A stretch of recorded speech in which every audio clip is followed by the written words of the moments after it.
Hello everyone, in this video I'm going to show you how to clear website data in Safari. So for you to be able to clear website data in Safari, just open the settings app on your iPhone, then you scroll down till you find the in-app settings for Safari on your iPhone settings.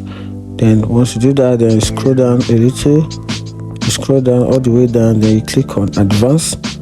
Click on advanced. This is the advanced options down there. Then you click on the advanced option. Then you're going to move up here and click on website data.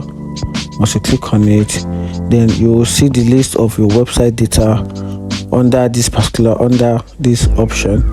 So from there you just simply tap or you click on edit. Once you click on edit, there will be an option that will show somewhere in this angle, and that is where you can easily delete your website data from your Safari. And that's it. If you find this video helpful, like and follow for more. Thank you.